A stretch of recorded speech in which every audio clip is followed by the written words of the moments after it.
To have a party or not have a party? That is the question. At least, that's what most people have been focusing on since the last Final Fantasy XVI trailer dropped, and before the discourse around this topic inevitably turns into a social media storm, I'd like to discuss the various viewpoints a lot of fans have been sharing online. Some people like it, some don't, and some are confused, but more or less are okay with it. But, if you're like me, I generally hate it when discussions or debates regarding video games or anything nerd culture related turns into some sort of weird political gamesmanship. And by political, I really mean tribal. And in the case of FF16, the tribes, or factions if you prefer, are probably segmented between those in favor of party members, those who don't care either way, and those who just want Clive as the only playable character. Here's how I see the fan base as it stands right now. While there is some overlap between the groups, generally speaking, it seems like the people who want party members are more aligned with the puritanical fans. They're the ones who want a return to form in the series, which includes turn-based combat, a big cast of characters, and going back to a more fantasy setting. While on the other side, people who just want Clive to be the only playable character in the game are probably, I'm gonna guess, new fans who've just gotten into the series in the past few years, probably as far back as 2015, 2014-ish. These are the same people that go on down the typical Japanese game rabbit hole where they start at Final Fantasy, probably one of the popular ones like 7, the remake, or even 14 or 15, and then start playing something like Kingdom Hearts, Persona, or Nier Automata, and then get into the Kamiya and Itsuno inspired character action games like Devil May Cry, Bayonetta, and Metal Gear Rising: Revengeance. I'd say these new fans probably side with those being fine with having only Clive to play because, for these players, it's pretty much like having more of the same type of game that they've been playing, just with the pedigree of the Final Fantasy brand attached to it. And I feel pretty confident in saying that most gamers and fans of Final Fantasy, including myself, are in the middle where we don't feel too strongly about whether or not Clive is the only character we get to play as in this next Final Fantasy. And listen, everybody's got a good reason to feel how they feel about this potentially new direction. The problem I have, and most reasonable fans have, is that the loudest, most internet-addicted people are gonna stick to one side that says, this is what I think about this issue, and therefore what you think is wrong and stupid, without realizing that the other side is probably gonna say the same exact thing. I know social media exaggerates everything, but it's where the discourse is most visible. This is where I think finding some middle ground and actually providing good arguments for all sides of this issue may help in establishing a decent dialogue between the factions of the Final Fantasy fanbase. This discussion is also meant to temper the expectations fans will have for 16, because if Cyberpunk and Final Fantasy 15 have taught us anything, it's that ambition and a grandiose vision do not equate to a quality experience.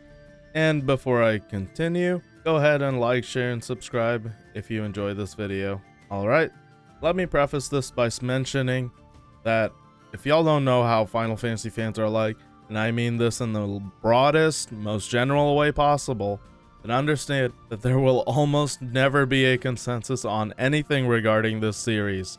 Best game? 6, no, 7. Best soundtrack? Could be 10. Is 13 at least kinda good? The only thing that nearly all Final Fantasy fans probably agree on is that Nobuo Uematsu is pretty much the greatest composer in all of gaming. With all that being said, let's start by going over the facts of FF16 and what we've already seen, along with what the developers have already told us. Don't worry, I'll be brief. Fact number 1, Final Fantasy XVI will have action-based combat. Fact number 2, Ryota Suzukli will be serving as combat director FF16.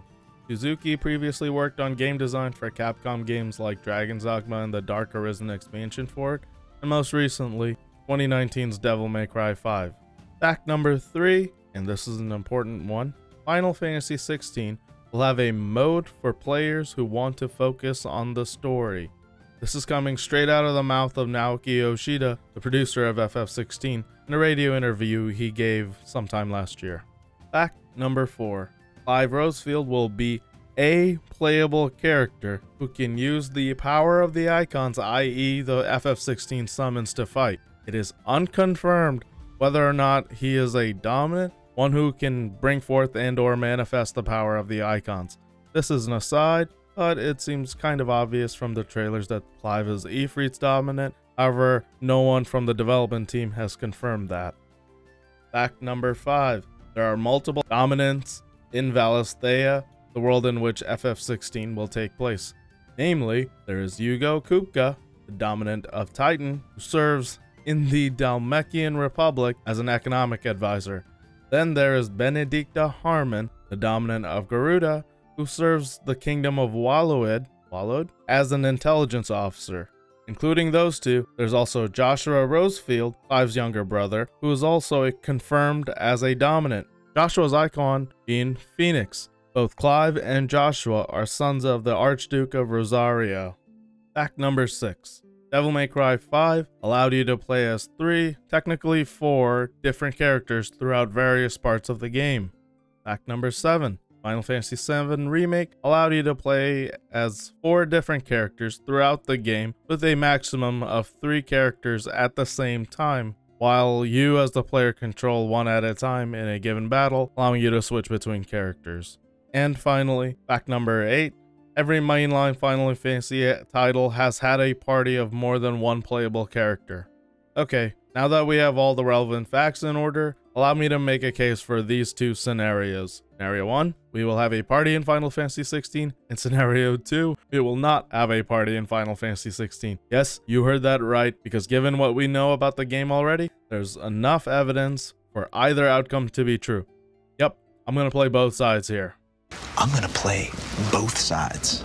So let's start with the first scenario, where we will have a party for FF16. Given the fact that Ryota Suzukli, who helped develop DMC5's stylishly complex combat mechanics, is serving as the combat director for FF16, we can infer that Square Enix was so impressed with what he had accomplished at Capcom that they thought this man could best serve Square by doing the same thing for a Final Fantasy title. Furthermore, Suzukli's last game, Devil May Cry 5, was released a little more than a year before Final Fantasy VII Remake, which vastly overhauled the turn-based materia combat system by turning the entire game into a modern action RPG. And given Square's attempts at providing action-based combat in their most recent mainline Final Fantasy games, one could easily see the motivation.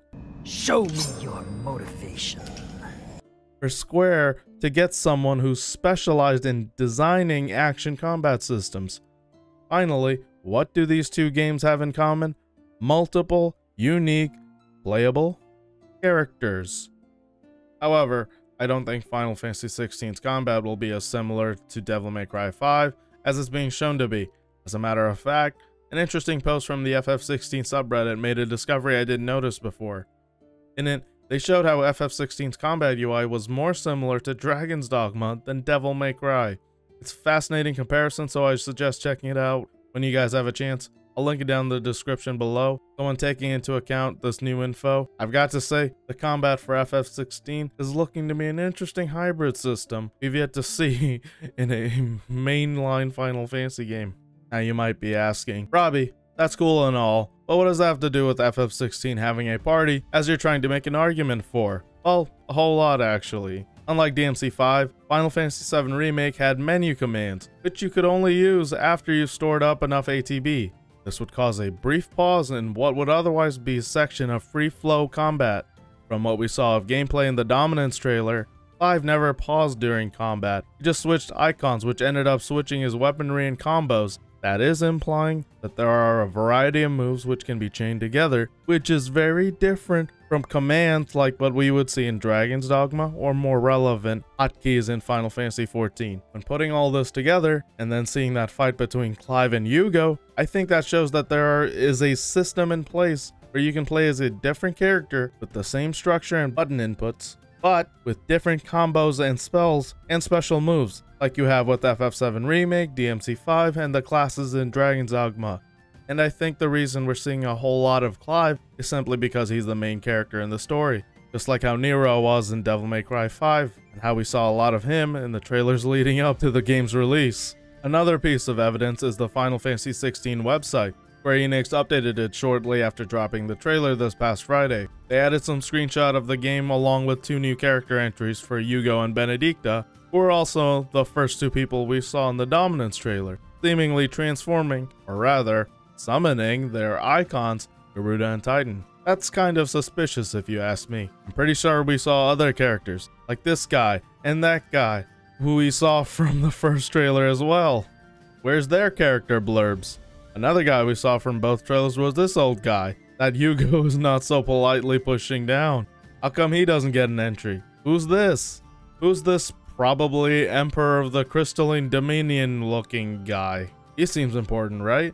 I mean, it really comes down to asking yourself this question. If you were making a new Final Fantasy, why would you radically increase the amount of ways to fight while radically reducing the amount of people you can use to fight?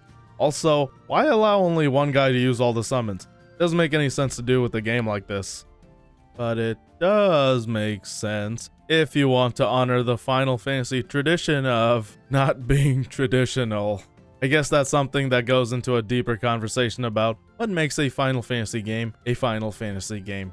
So, like I said earlier, there's enough evidence to show that there will not be a party in Final Fantasy 16. Most obvious piece of evidence is really all the gameplay from the latest trailer. We only get to see Clive fighting, using multiple icons to chain together a variety of combos. If FF16 is emphasizing the use of summons, and they clearly are, and if Clive is capable of using the powers of all the icons, and he clearly can, then why bother creating multiple sets of characters to do the same things, but less? This kind of thing reeks of DLC content, like the episodes we got for Final Fantasy 15. Another point we can take from the trailer is that, well, technically Yoshi P.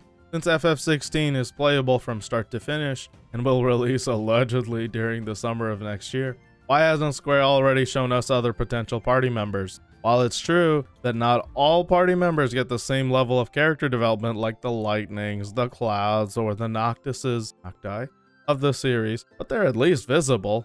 They have some kind of impact on the main story, or at least affect our protagonist in a sense. Vincent opens up some dialogue between Cloud and Hojo, well, really more so between himself and Hojo. Sas understands Lightning better than anyone else, except maybe Snow, because his situation with the fallacy directly involves his family too. Who the hell is Benedicta to Clive and Joshua? It would be nice if we saw Jill in the post-time skip sections of the trailer. However, at this point, there's no telling how significant of a role Jill will play because we barely saw her in this new trailer, even though she's been on the characters tab from the FF16 website for as long as Clive and Joshua have, which would imply that she's at least somewhat important, right?